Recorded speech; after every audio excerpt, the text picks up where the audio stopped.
Hey, how's it going, everyone? Back for another episode of Off the Pitch with myself, Lane Dayton, and my co-host, Daniel Rowley. We're going to be talking about everything in the Premier League action between West Ham, Arsenal, and the FA Cup between United and Leicester, and the Champions League, Europa League, and the FA Cup draws coming up. And we'll talk about even more right after this.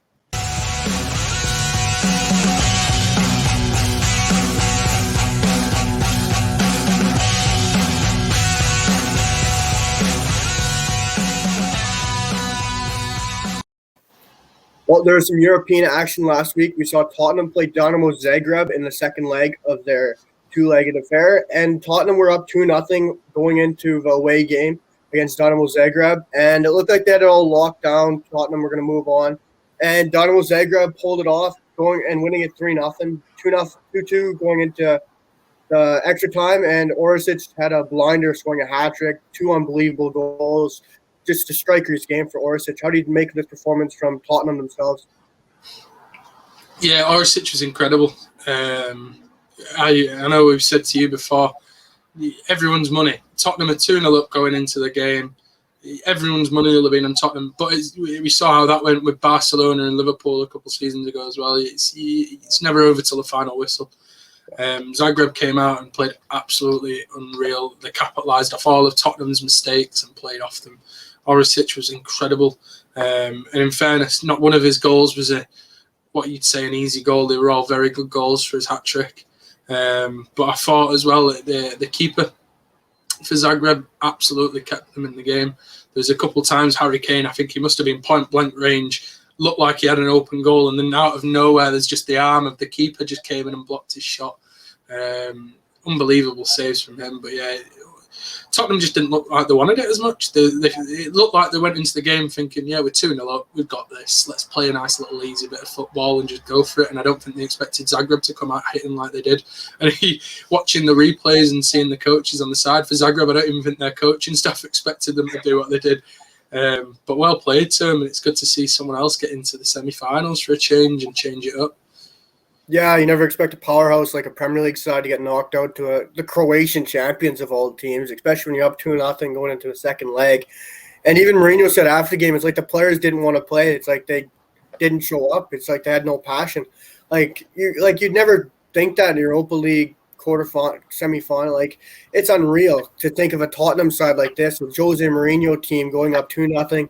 Just try to keep a clean sheet. Even just don't give up 2 goals, let alone 3, and lose the game. Like, they could have just pushed the penalties. But, yeah, this Tottenham team were terrible going into this game. No passion, no gumption. Usually we can blame Lloris for a couple of mistakes, or he could have saved this, he could have done better here. But like all you said, all the goals were blinders from Orisic. And you had the other end, the goalkeeper from Croatia. I don't know his name. It's some Croatian name. And he had a blinder, like you said. What a game he had.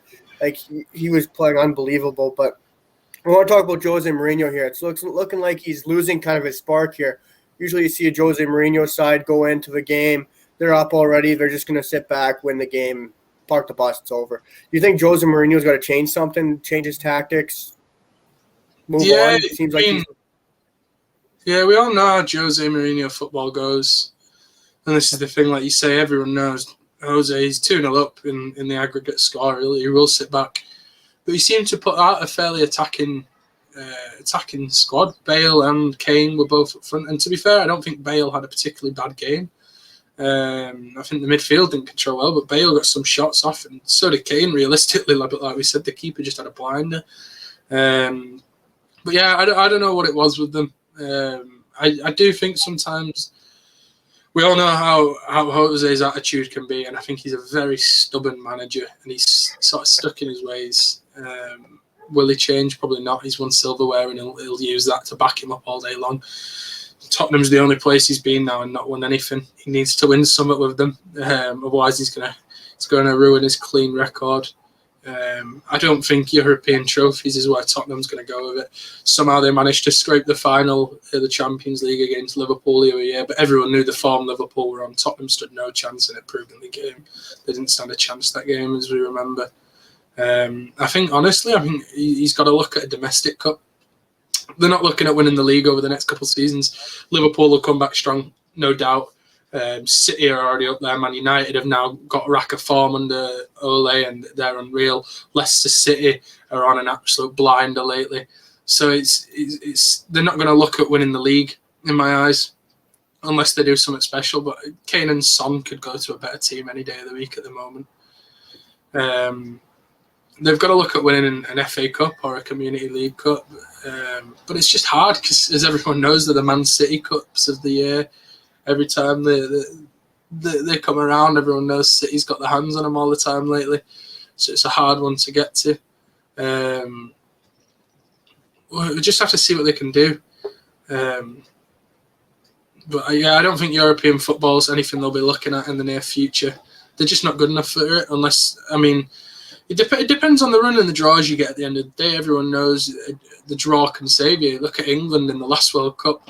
It looked like they did amazing and England went on an absolute blinder in the country. But realistically, we had very easy draws running all the way up to that semi-final. Croatia just put us into our place.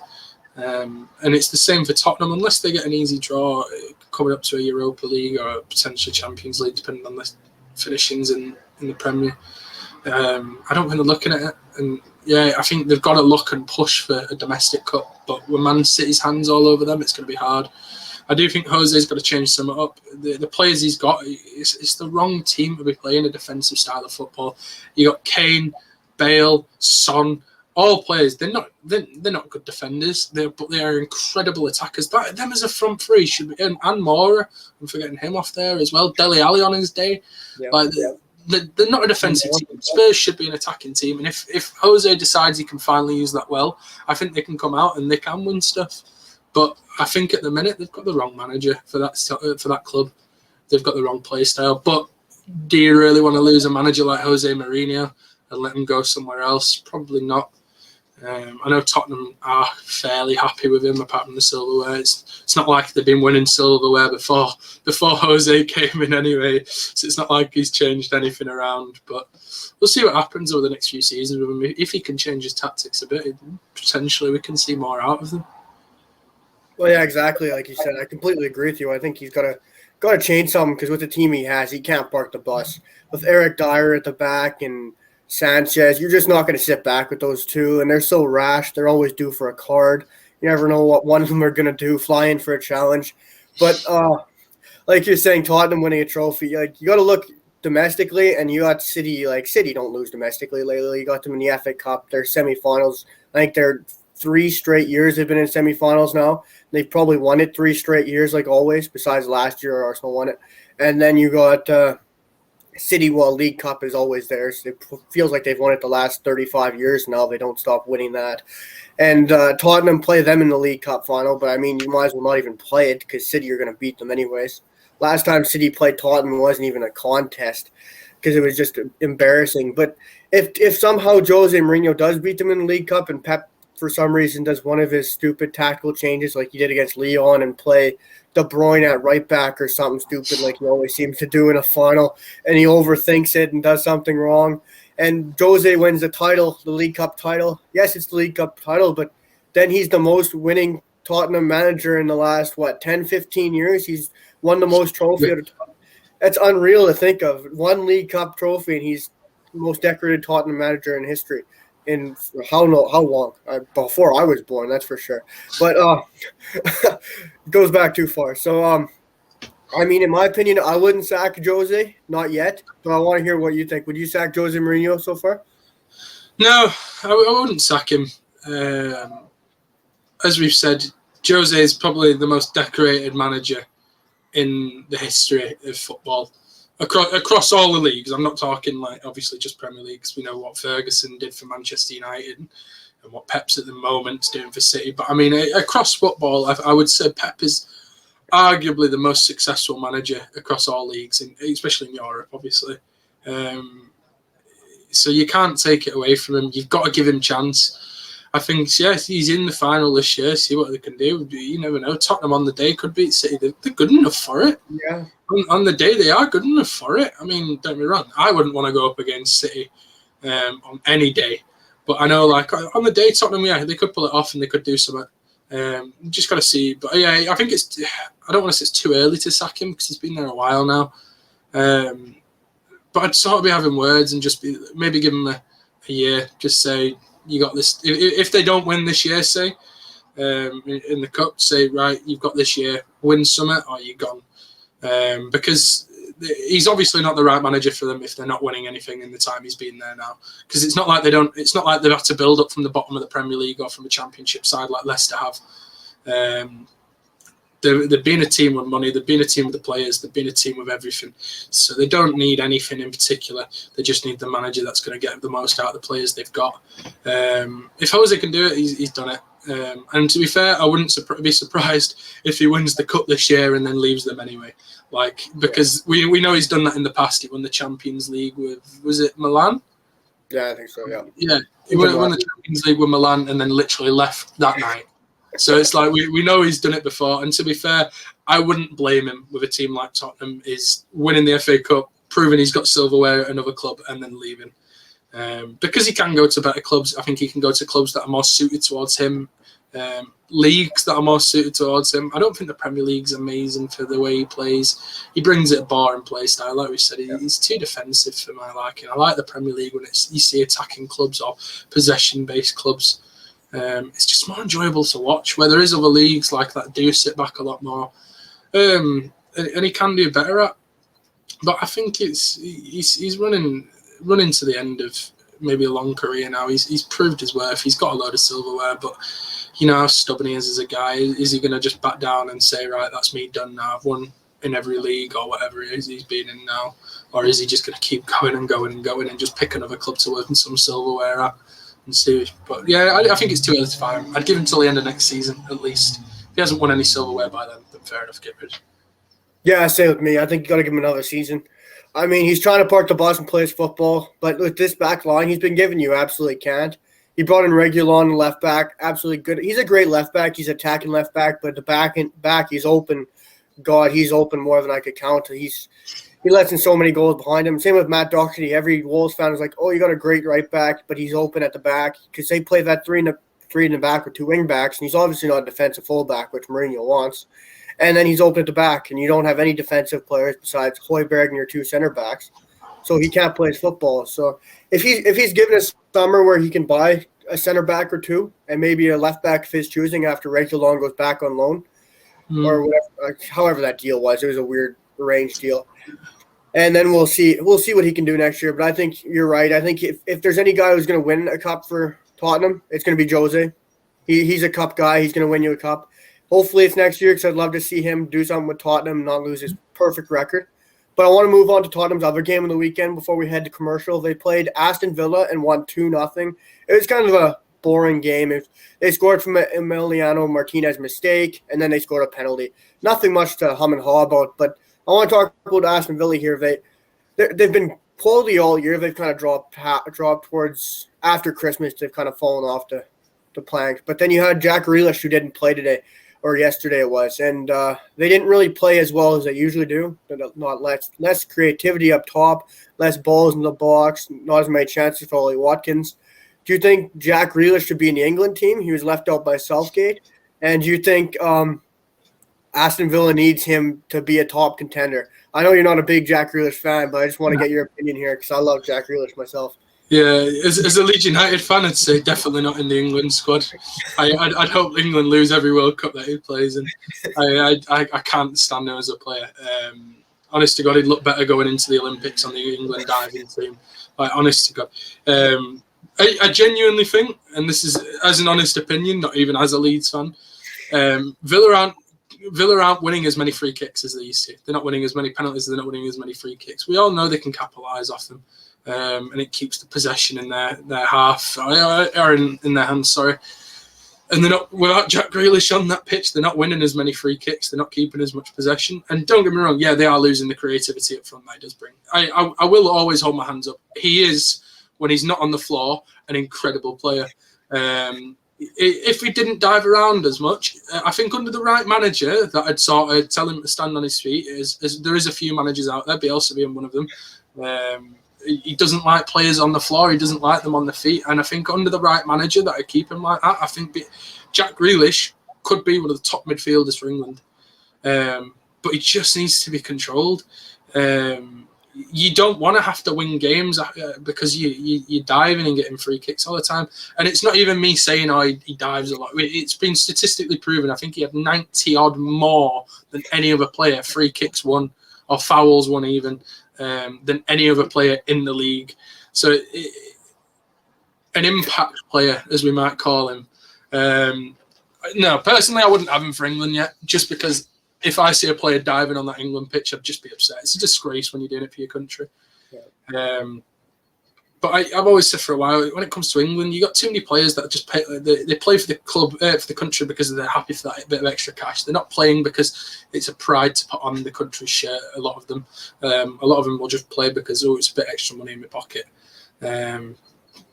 But yeah, don't get me wrong. If Jack Grealish was controlled right, I would love to see him for England. On his day, he's an unbelievable player. I will hold my hands up. The skill he comes out with, the creativity he comes out with, the chances he creates. He is unbelievable. But for me, he just rolls around too much on the floor. And that is something they've been missing at Villa. Don't get me wrong. They can win without him. They beat Leeds United without him. I hold my hands up and say it. But that's probably because they spent more time actually playing with the ball rather than having the ball on the floor next to Jack Grealish's feet. But I'm going to stop going on about it now because it'll get me on one. But no, yeah, I think Villa just got unfortunate. Yeah, the mistake coming from Martinez. It did get to a Villa player, but there's a Tottenham player man marking him like crazy. It was just an unfortunate one. It happens, as goalkeepers know. There's no goalkeeper that's never made that kind of pass at least once in their career. And then obviously the penalty. For me, it was a very 50-50 one. Harry Kane sort of ran into that. He'd gone away from the ball already, and the second he saw the player slide, he sort of moved himself more into the way of him. On another day, it would have been given as a dive. That day, it was given as a penalty. So it was just an unfortunate one for Villa there. But yeah, Tottenham outplayed them the rest of the game. Anyway, I don't think Villa deserved to win, but I don't think Tottenham were anything spectacular. Kane looked okay, but apart from that, they weren't amazing. But we know how Tottenham can do against them kind of games. Yeah, for sure. I completely agree with you. I mean, I don't agree with you on Jack Grealish. I know I bug you quite a bit because I love Jack Grealish myself. I think he should be in this England setup. I know you're Leeds fans, so you're a bit biased in that one, but I think Grealish he's a fantastic player. He can play off the right. He can play off the left. He can play just behind your striker. He can also drop back and play your kind of roving midfielder role who can move forward and also help a little bit back, not as much because he's on the floor sometimes, like you say. But I hate to say it, diving's a bit of a part of the game these days. It hurts to say, but it does win you a foul, and it is pretty tactical these days.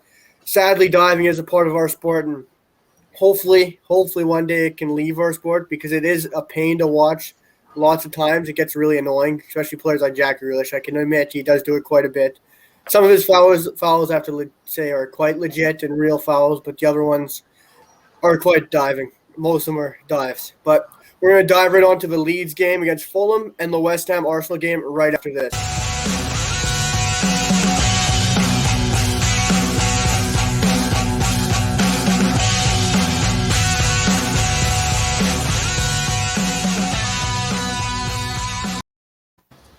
Well, we saw Leeds finally break that London curse. I know you're probably going to be very ecstatic and talk about that one for a little bit, but we saw Patrick Bamford score a fantastic striker goal, cut it back to him, and it was a fantastic finish. People say, yeah, sneezy cut back, he's on his own.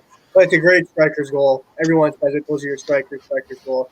They got to put those away, and it was a fantastic strike from Paddy Bamford.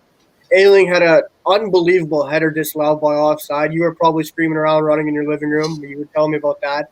I mean, I would have been too. And you saw Anderson score a nice volley off a corner from Fulham. Wasn't marked fantastically, but it was still a great volley from Anderson. And then you had Rafinha scoring a late goal for them to get the win. Nice tuck away with the right foot. Beautiful finish by Rafinha. He's been a revelation this season. I told you at the start of the year he's a fantastic buy. But I know you're a strong Leeds fan. I'm sure a lot of people know that now. I'll let you talk about your team's victory here. Yeah, no, it's nice to finally get out of this little loss and draw run that we've been on and get another win under his belt. A team like Fulham, we should have them. It was a worrying game, or not a worrying game, but one of the games that you're always unsure to go into. Fulham have got a little bit of a winning streak under them, and they just beat Liverpool recently. But they're playing part of the bus football. Get an early goal, sit back, and secure the win. keeping clean sheets. That's what they're trying to do to stay in the league, and they're slowly creeping up on Newcastle and Brighton for points now.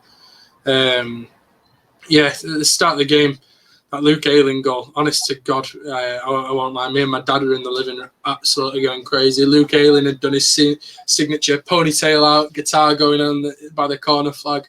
We were absolutely buzzing. We'd sat down waiting for the game to go, and then you saw the referee, and you just knew it had gone to VAR. It had ended up being Tyler Roberts. And honest to God, and fair enough, Roberts was offside, but for me, VAR is killing it. He was offside once again by a kneecap. After the offside, 5 Fulham players got back in front of him. He's gained no advantage from being offside. It's not like fair enough when it's a lofted ball and I'm 5 yards in front of all the defenders, so I'm now on a one-on-one with the keeper. He had 5 defenders still in front of him. He's just managed to whip the ball through the defenders and get onto Luke Ayling. The offside's benefited him no much, but you can't play on the back foot of a defender anymore. You can't play for getting quickly in front of the defender and getting on the ball. And we've said before about VAR, and don't get me wrong, in certain decisions where a linesman has been blind, and he's missed an obvious offside. And fair enough, VAR has helped a lot with that. It's human error, we know it happens. But then there's ones where I think that's the 4th goal in 3 games for Leeds United that's been ruled out now. And it's just killing it. And it's not even like I think maybe one of them was Rafinha, who was fairly offside. But another one was Pat Bamford by the corner of his shirt, the sleeve of his shirt. Another one was Tyler Roberts' kneecap. And there was another one where it was something else. Honest to God, we had the big one at the start of the season where Pat Bamford was pointing for where he wanted the ball. He can't score with his arm, but because the tiniest bit of his shirt sleeve's offside, he's given offside. He scored the ball with his foot. Fair enough if he'd done a Maradona hand of God and put it in. But he's scoring with his foot, and it's killing it. It's like I said, you can't play. You can't sort of quickly get onside anymore and play off the back foot, and it's getting boring. But anyway, moving on from that before I get into talking about that for 20 minutes. Bamford scored an unbelievable goal again, and Rafinha with the other one. Fair enough to Fulham, they get 1 goal, put me in a little bit of a worrying spree. Set pieces again, we know how Leeds do against them. We're not a great team. And it's Bielsa, and every Leeds fan will tell you, Bielsa is that focused on scoring goals and the attacking football. He's not bothered about what we do for set pieces. He just lets them get on with it. And what happens with set pieces, it happens. As long as we score an extra goal to cover for it, that's the way he looks at it. Don't get me wrong, we all love to see Ilya Meslier keep a clean sheet. And to be fair, he kept us from losing the game at a few points. I know you said to me before, Lane, he made an unbelievable save. I can't remember who had shot against him, but an unbelievable save to keep us in the game. And he proves his worth week in, week out. He's been an incredible signing for us. And I just hope he doesn't get picked off from us in the next few seasons. But he'll have a nice big asking price on his head anyway if he does end up going. But yeah, Rafinha again proved his class. Tyler Roberts was unbelievable. Bamford, another good goal. Luke Ayling, as much as he got the goal taken away from him, he was still absolutely solid all game. He made a block straight off the line. Again, another one that kept us in the game. Leeds United were back to winning ways. And I think that was the first time we finally won in London. And I think it maybe 18 games under Marcelo in London. And it's the first time we've won. And it's not just Marcelo. Leeds have had the London curse, as we call it, for a fair few years now. We just struggled to win in the capital. And it's all about Northerners hating Southerners, I think, at the end of the day. And it did get too psychological as well. All the players were posting on Instagram and social media afterwards that it's nice to finally get a win in London. You do think, does it take some psychological hit on a player that we can't win in London? It's not just the fact of going to a game there, it then gets in their heads. But we've got out of that rut now, and hopefully we can win in London again this season. I think is it Tottenham we still playing? I can't remember off the top of my head, but I know we've got I think another couple of games maybe in London. We'll see if we can get another win out of them. It'll be good to see. And just finally getting a few winning streaks now. We got Sheffield United coming up. not going to lie, I'm not looking forward to it. Chris Wilder's just had the sack and Paul Heckingbottom's been brought in. And as we said in last week's show, he's an ex-Leeds United manager. And Leeds United never have a good record when playing ex-Leeds United managers. Who knows, Sheffield United are that awful at the minute that we could capitalise and take it. But we'll have to see on the day after the international break this next couple of weeks and see what we can get. But yeah, we're coming up as well to the month of death in April. I think it's Tottenham, Liverpool, Man City, Manchester United, all within a 5-week period. So it's a tough few weeks for us coming up in April. I'll probably be hiding behind the sofa watching more of the game rather than in front of it cheering. But we'll see what happens. Leeds United have proved on the day we can beat any team we want to beat, as long as we score more goals than they can score against us. But no, it's happy to be in winning ways. Yeah, for sure. I think I couldn't say it any better. You summed up the Leeds performance. I mean, I couldn't do it as good as you did because you're a Leeds fan, so I'll let you have your fun for your Leeds game. And yeah, you guys played a very strong game against. You broke your London curse. That's the main thing. It's gone. You don't have to worry about it anymore. Clean London curse. I want to talk about two players for you guys, especially Rafinha and Paddy Bamford. Rafinha, I want to talk about him moving on, leaving, getting a big deal somewhere. Talk about United was going on. I don't believe that's going to happen just because Bruno and him are best friends. It's a bunch of BS, in my opinion.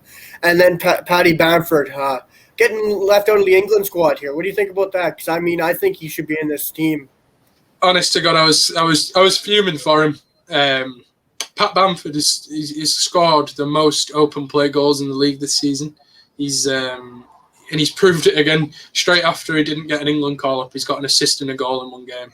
I think he's had one of the most goal involvements out of any English attacking player. Don't get me wrong, there's some absolute pure class in that England lineup this time. I'm still happy Calvin Phillips has made it as a Leeds fan. Hopefully Southgate can actually play him in his right position this time, but we'll see that one. But yeah, no, Bamford, he should have been in it. It's hard to say, and I know Southgate will probably say, one good season doesn't make him. But at the same time, Ollie Watkins, he hasn't done much this season. He's been called up. I mean, don't get me wrong, Watkins is a good player. I'd rate Bamford over him. As a Leeds fan, I'd say it, but as a neutral, I'd say it as well. Like I said, statistically, Bamford's up there. The goal involvement's not just the actual goals themselves, the assists he's making and the build up to the goals, his hold up play, his quality. It's hard. And don't get me wrong, when Southgate can only pick a handful of players, it's going to be hard. But he deserved a call up this season. He's dropped Trent this season, did Southgate, because he said Trent's had a bad season. So there's people saying with Bamford can't have one good season and get called up. Well, surely that works the other way, is Trent having one bad season and then getting knocked down. Is Trent still not this amazing player that everyone makes him out to be? Personally, we've said it in shows before, I think Trent's overrated. He's a very good attacking player. Defensively, he's not that great. He'd make a better midfielder in my eyes, but that's for another day. But as well, I'd say Luke Ayling was missed out on a call-up, and that's a little bit more biased as a Leeds fan. But Luke Ayling, statistically, he's made, I think, the most amount of tackles, or the second most amount of tackles out of any defending player in the league this season. The most amount of ball recoveries, or the second most amount. Final passes, accurate passes. If you look at all the statistics as a defender, I'll let people do it in their own time. I'm not going to read them all off because we could be here all day. But he's literally either first, second, and I think one of them was fourth out of all the defenders, not just right backs, out of all the defenders in the league this season. And he hasn't got an England call up. And it's like he's been outstanding. And it's just, at the end of the day, a player's form doesn't always say who's going to get picked. It goes down to who Southgate wants in his squad at the end of the day. Every fan can say who deserves it, and every fan can prove statistically who deserves it, as in Bamford and Luke Ayling. And I know, obviously, people will say statistically Harry Kane's up there, which he is, and other players, Luke Shaw. But so at the end of the day, it's always going to come down to who Southgate wants most. You could have the worst player in England, but if Southgate absolutely loves him and he picks him, he picks him. Nobody's going to stop him. Jude Bellingham has gone over to Dortmund. He got his shirt retired at Birmingham, as we all remember, and nobody even knew who he was. And he's managed to get picked. I honest to God, still since he's been at Dortmund, I haven't heard his name once. not that I'm not saying he's a bad player, and I just haven't heard anything about him. And he's still been picked up. There's been a few other players, as we all know, have just been picked up, and it's how Southgate works. At the end of the day, he's going to pick who he wants to pick. Bamford should have been there, and every Leeds fan will tell you that, and a lot of neutral fans will tell you that. But Southgate chooses who he wants. At the end of the day, it's only the qualifiers. Who knows? Bamford could get a call up for the Euros. You never know what's going to happen. Likelihood of it happening now is probably not that great, but you never know. We'll see. We'll see on the next call up. Yeah, I completely agree with you. I think Bamford should have been in this team and 100% needs to be in this team when the Euros come up because his form has been unbelievable. Because you just feed him the ball. He's quick. He's good in the air, and he's just got to finish. He's always going to finish the ball, I've noticed. I called at the start of the season. I said to you, I think everyone's saying Leeds need a striker. They need a goal scorer. They're not going to stay up. I think I said to you, or I said to one of my good friends, I'm like, Bamford's going to do it. Bamford's going to be the one. He's going to pull it off, and he has. I didn't think he'd be doing this well. I thought he'd keep you guys up. Strong mid-table performance. You guys could push for even higher than mid-table, and he's done tremendous. And I think I don't understand how you bring Ollie Watkins in this team, but you can't bring Jack Grealish. I think if you're bringing on Ollie Watkins, you have to bring Jack Grealish because it makes no sense to me. Because I think Jack Grealish has just outshone Watkins for me. Watkins hasn't been the shining point for Aston Villa. As we saw yesterday, without Grealish, Watkins is nothing. He never gets the ball. He doesn't look fantastic. In my opinion, all Watkins has got is speed. But then if you go to Bamford, he can win the ball in the air. He's good holding the ball. He can pass it off.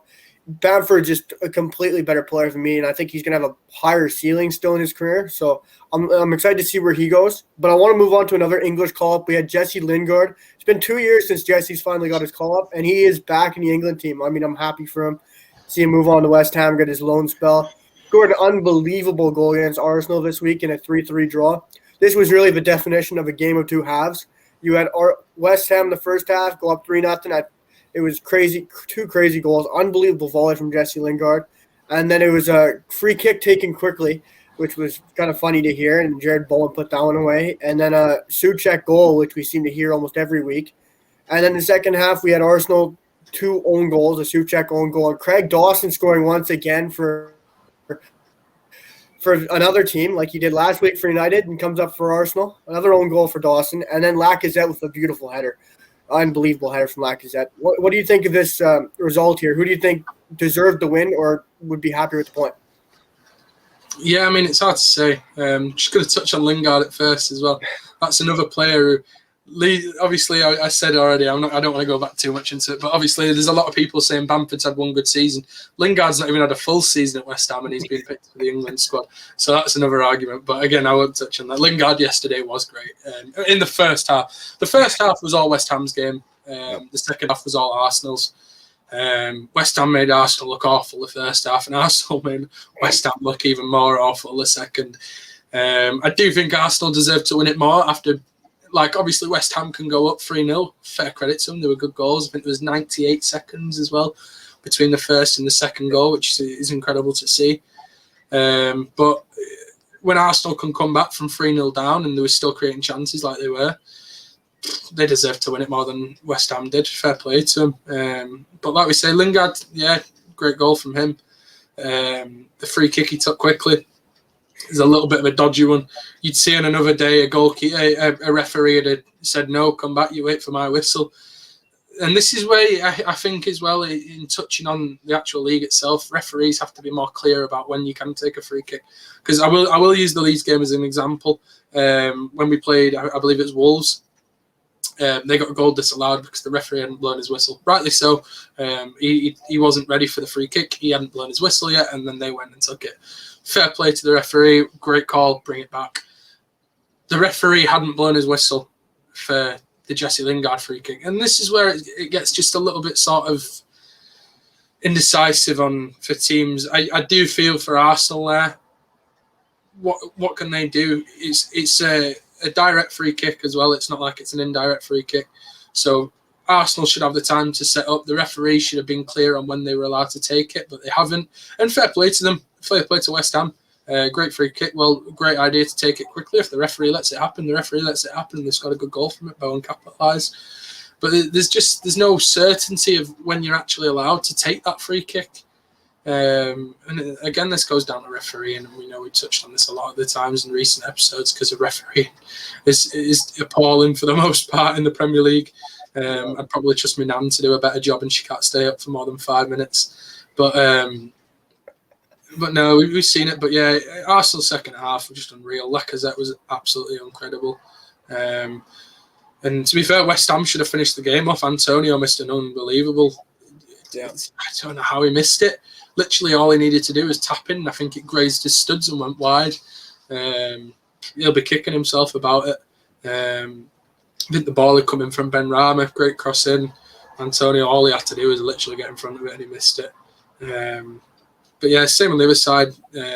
Arsenal had one or two shots that they missed, which could have gone in. I think a draw is a fair result. Both teams played their hearts out. Good game to watch as a neutral, to be fair.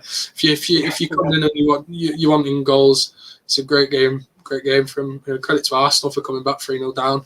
You think at that point a lot of teams had let their heads go, but Arsenal didn't, and obviously West Ham got a little bit too comfortable in the game and just sort of let Arsenal come back into it as well. I don't think they looked great in defence the second half. But then again, Arsenal didn't look great in attack in the first half, so your defence is probably going to get a little bit comfortable with themselves. But yeah, no, great game.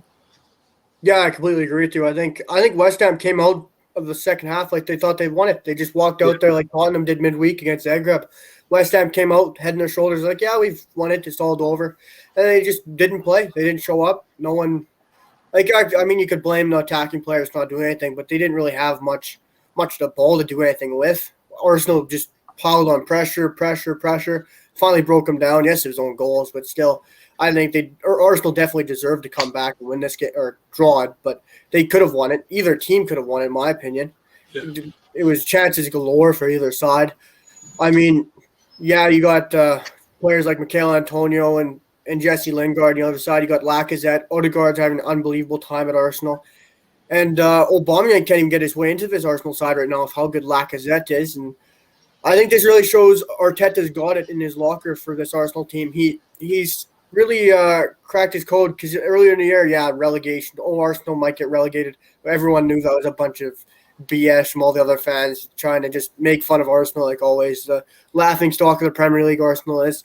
And then Mikel Arteta, I think it was a 3-1 win against Chelsea around Christmas time, which everyone thought, no, we're going to lose again. Arsenal win it, and they've just been on a run of form since, which is great to see because, Arsenal shouldn't be going down the championship, which would have been absolutely disastrous if they did. But I think Arteta's an unbelievable manager. I think he's actually got it. I think the people who say he's delusional, doesn't have tactics, are stupid because, as you can see, he comes out, changes things at halftime, completely fixes what they're doing. He says, let's do this, this, and this. Completely changes what the tactics are. He attacks the wings brilliantly with Kieran Tierney. And I can't remember who the right back was. It must have been Bellerin, but I can't remember.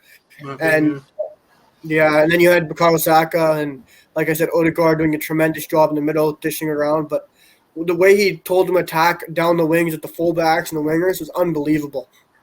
And Lacazette has been a revelation lately. But we'll just sum it up there. We talked a lot about refs and you had your fun talking about Leeds. We'll move on to the United game, which is, I think, United's first loss since we started the show. So it's not too fun for me, but we'll move on right after this break.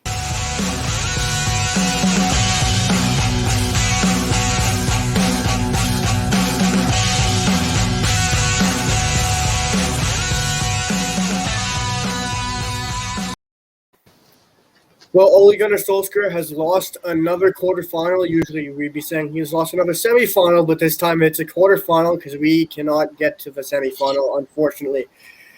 As you've seen all the memes, you can't lose the semifinal because you lost out in the quarterfinal. But I'd rather lose in the semifinal.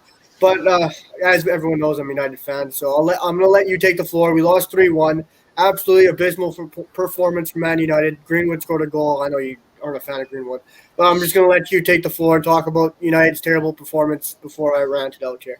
Up to you. Yeah, as a Leeds fan, it's a great weekend. Leeds break the London curse and Man United get knocked out in the quarters. It's nothing more you want to see from a weekend of football.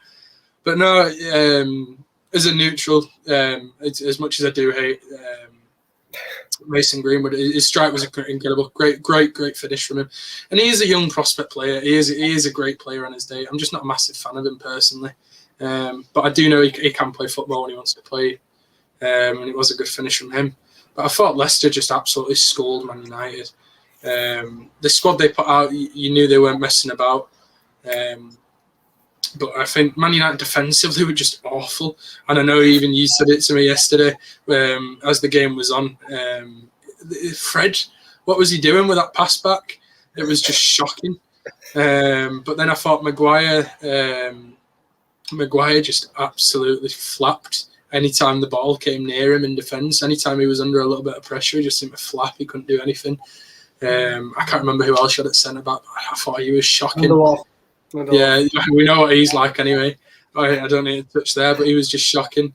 I didn't think Rashford had a poor game. I didn't think Rashford did too poorly. Rashford didn't play. Exactly.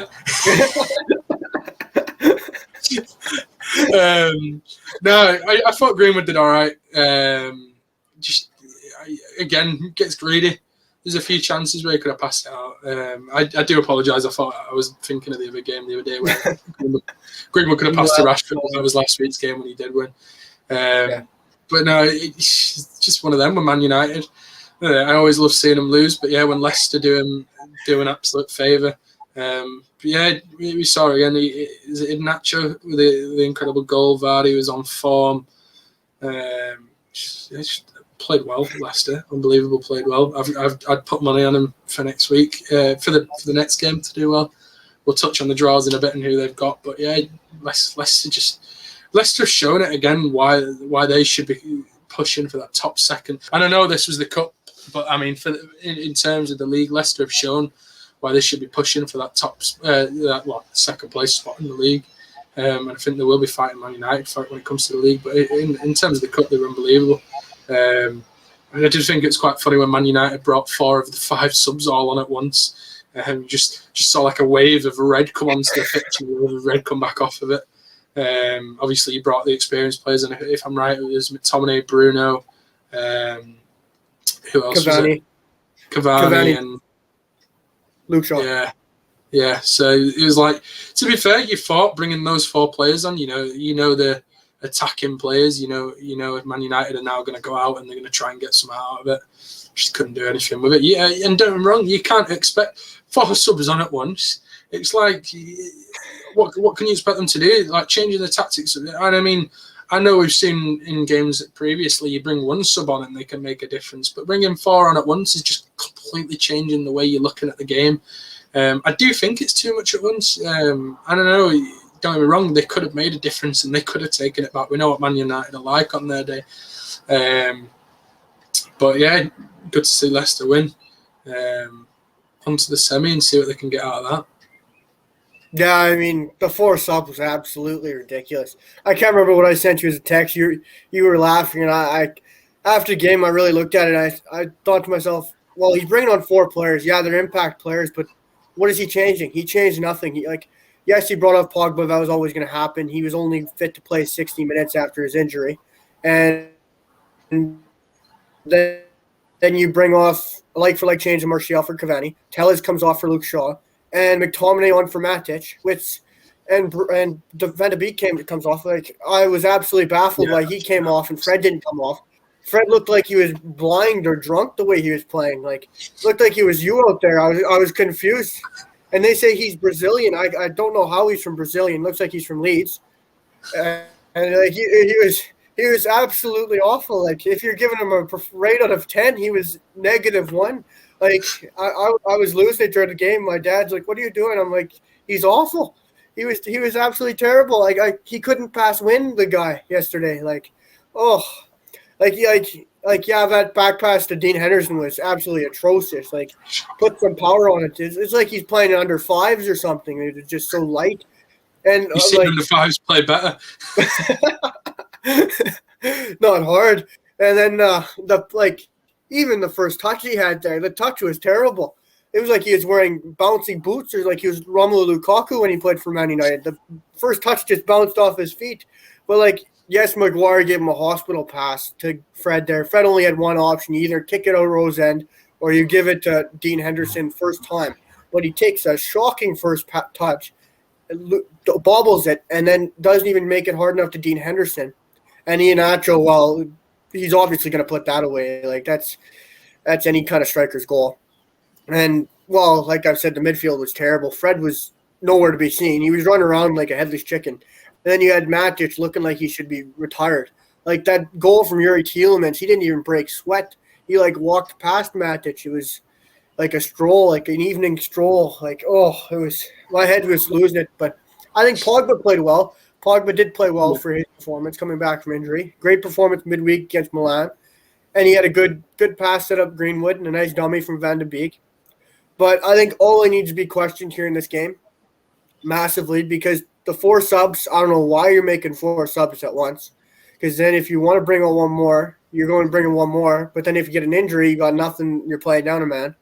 So I don't know why you're – and the 4 subs – Exactly. And the fact he didn't do anything tactically to change the team when he brought on 4 subs, it baffled me even more, which made no sense to me. And the fact Fred stayed in the field was atrocious in my opinion. Like, might as well subbed on you or me with our legs tied together and we would have done better. I hate how going on a Fred, but he was bad. Even you're not being biased. He was poor. And, I think United had a pretty good game. Well, not United. What am I talking about? Leicester had a pretty good game. Yeah. VAR, it could like I was telling you there. You were even sending me. It should be 4 or 5. Yeah. Like, it could even be 6 the way they're playing. It wasn't even that United was yes, United was absolutely terrible. We were awful, but Leicester did play fantastic. We've been waiting to get blown out like this because we haven't been attacked or pressured.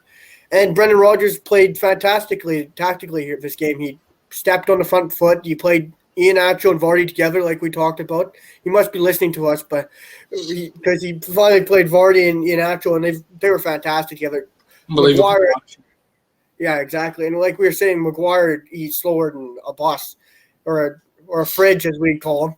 And no one's catching up to Vardy and Iheanacho. Those two they're quick, they're fast, they're talented, their finishing is top notch. But I'll stop ranting about United because I want to talk about Leicester. They're fantastic. And we finally saw the FA Cup draw. I don't know why they make the draw at halftime. I'm not sure if you know. I think that's stupid because then if one of the teams draws City, it's already an exhausting season. You're tired, you're drained. You want to get a good finish, Champions League. And if maybe someone drew City or Chelsea, you're going to sack it off and not try. Like, I don't understand why you're drawing that at halftime. But as we saw, Leicester got lucky and drew Southampton, and more than likely we're going to see Leicester go through to the final. If not, that's going to be pretty bad on their part. As we saw, Leicester beat them 9-0 last year, so I think they're licking their chops going to this one. Yeah. And Chelsea drew City, which I think this is going to be probably the game of the year for me. City are on fantastic form. Just finally lost to United a couple weeks ago, got that humbling loss.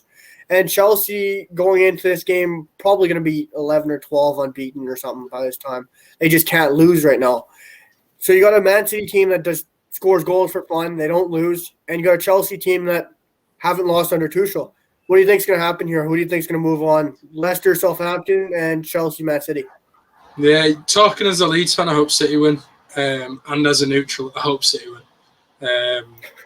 I want someone to finally I want an English team to finally put Tuchel in his place and just sort of bring Chelsea back down to ground. It's got to happen sooner or later because otherwise, and this is as respect to Chelsea, and I don't often say this, they need a loss because the more comfortable you get consistently winning, they've never lost under Tuchel apart from, was it one of the Champions League games? I can't remember. I think they've lost. Is it still no?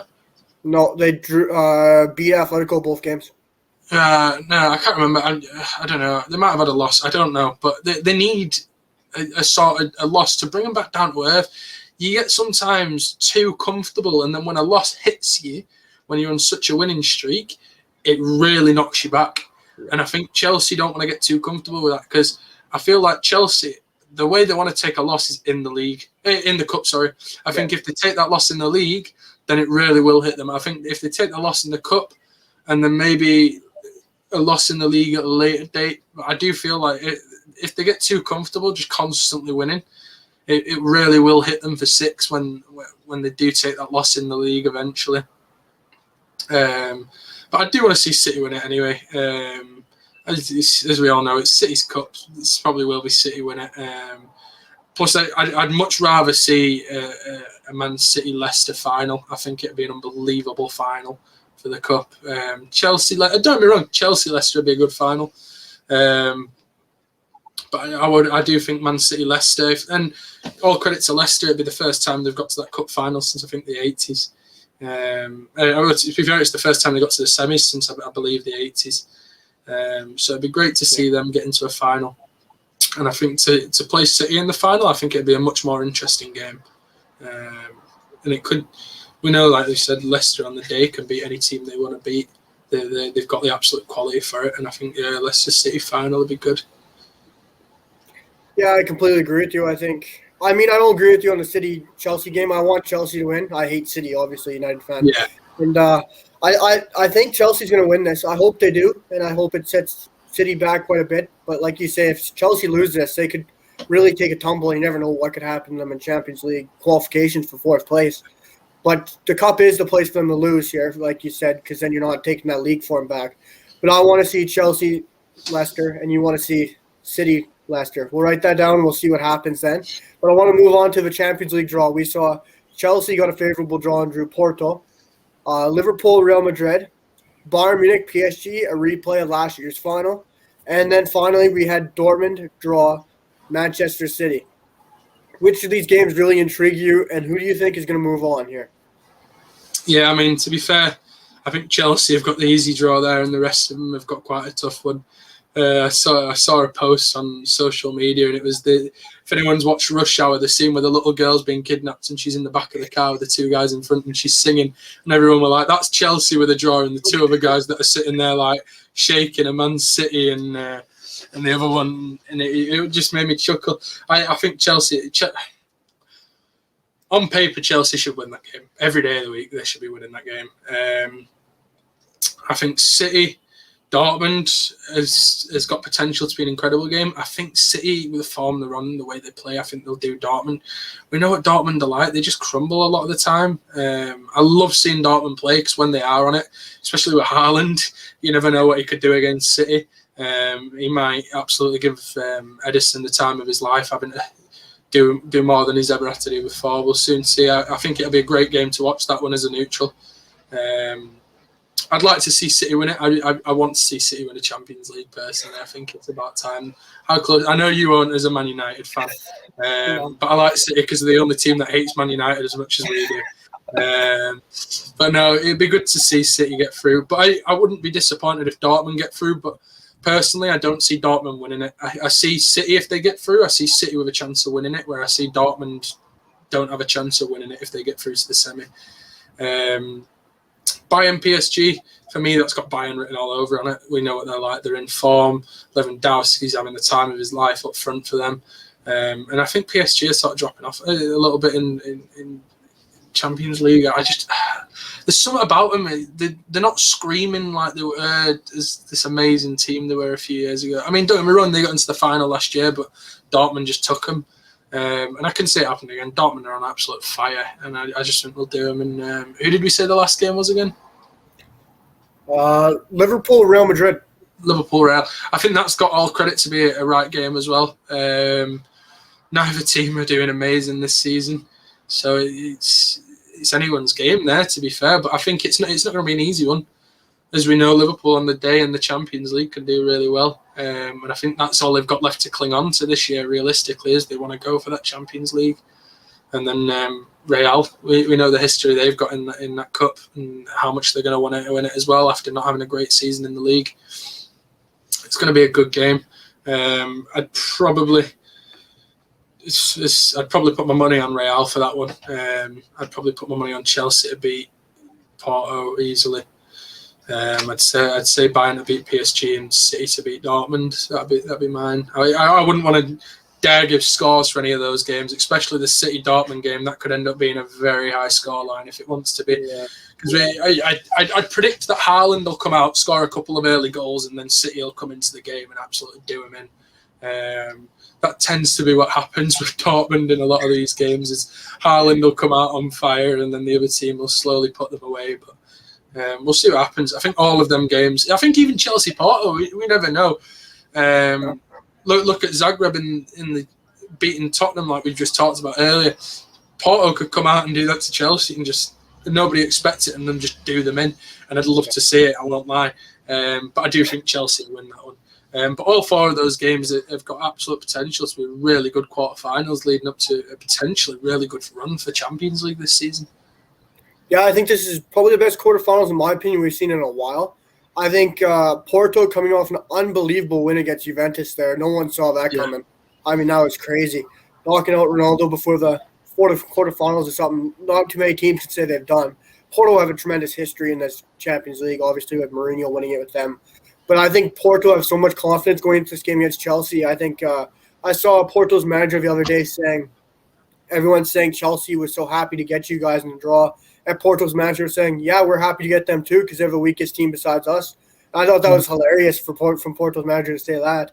He said they're not going to change their style. They're going to play how they played Juve, and they're just going to go at them. And I thought that was fantastic, not to say we're going to defend. Yeah, we're scared. I think Porto has so much confidence. I got Porto going through in here. I mean, yeah, I'm probably the only one saying that, obviously. But, yeah, I got Porto with all their confidence just somehow beating Chelsea and then probably having an eye for it. Yeah, it'd be fantastic to see the underdog. And then Liverpool, Real Madrid. This one's anyone's game to call. Liverpool are shocking this year. Real Madrid are shocking this year. Champions League, never know what's going to happen. It's one of those cup games. I'll say Real Madrid will nick it. Just nick it. You got Ramos. They're always going to do something. Late corner. You never know what it's going to be. Bayern Munich, PSG. I got Bayern, reigning champions. They're on form. They're an unbelievable side. Canadian Alphonso Davies, got to put him in the final. And this is weekend. Alphonso got a red card 12 minutes in, and then Bayern go on and win 4-0. I think Lewandowski scored a hat trick. They scored 3 or 4 immediately after Davies got the red card. It was like, no worries, buddy. Here we got you. We're a man down. We'll just go win this game easily. It was like they're a man down. They're still beating teams with their eyes closed. Like. It's a joke. And like you said, City Dortmund, that's going to be a goal fest. That's anyone's to call. I think Dortmund just don't have what it takes at the back to win it, to hold City off. I think there's going to be a lot of goals in this game. We could see 8 goal thriller games. And I got exactly. I got City going through in this one. So I got City, Bayern, Madrid, and Porto. And I just want to talk about the Europa League draw quickly before we wrap up here. We got Manchester United drawing La Liga side Granada, AS Roma, Serie A side drawing Dutch Cinderella story last year, Ajax, Arsenal, Slavia Prague, who knocked off Rangers. That was kind of an interesting story, but we'll need to touch on that. And Villarreal drawing Dinamo Zagreb. Who do you think is going to move on here, and what are your thoughts about the draw? Yeah, I think Man United have got that game for me. I think it's what they need. They're going to come second place tops in this league anyway now in the Premier League. I think a win and potentially a Europa League win for them, it'd be great for them. Great for the club to see a bit of silverware again. Just remind me who you said the other ones were as well, sorry. Roma, Ajax. I think Roma, Ajax could be a good game. I think that's anyone's game, really. Both teams on the day, it can be quality. Both teams, I'd probably maybe say Roma to just nudge it. They seem to be a little bit more composed under a lot of it. And then you got Arsenal, Slavia Prague, who just beat off Rangers. Yeah, I'd like to see Arsenal do them in. We don't want to touch too much on the Slavia Prague incident. If nobody knows, there was a lot of racist allegations made towards them. And what was quite bad was the ultras for the Slavia Prague club actually came out and made a very racist statement themselves. Personally, we know it's never going to happen. I would love to see them kicked out of the competition and Rangers reinstated in their place. But racism isn't tolerated in football, as we all know. Football isn't a place for racism. And I know it's not nice to say for the club, because there's a lot of people in that club that won't be racists. Same as in every single Premier League club, there will be a racist somewhere in it, and you can't punish a full club. But I think when the players have come out and they've been purposely racist to players, other Rangers players on the pitch, Kamara Roof has taken a hell of a lot of racism on social media after the game. Yeah, and then for the ultras to come out and hold a banner outside the stadium with a very racist statement on is just disgusting. And there's no place for it in football. And personally, I would say they should be kicked out of the competition, Rangers reinstated. We probably know it's not going to happen. So in that case, I'd love to see Arsenal just absolutely do them over. And just, for Rangers, more than anything, for Rangers, get Arsenal to do them over and see that one through. And then who did you say the last one was, sorry, then? Dinamo Zagreb, who beat Tottenham, and Villarreal, Unai Emery's new team. Yeah, I'd probably sit Villarreal. Unai Emery in there. Good manager, strong manager. They could probably do that. It'd be nice to see him get a little bit of silverware in his first year there as well. Yeah, sure. I mean, obviously, I feel like United finally got an easy draw in this competition and got Granada. If we give out the full lineup, we're going to pound them a good amount. I think Roma and Ajax are going to see a big boy fall out of the competition here. We're going to see one of the bigger teams fall out here. I think Ajax are going to move on. And I got Arsenal. I hate Arsenal myself as a United fan, but I want them to absolutely beat the crap out of Slavia Prague for what they did to my Rangers team, and the abuse that Glenn Kamara and Kamara Roof took was, like you said, disgusting.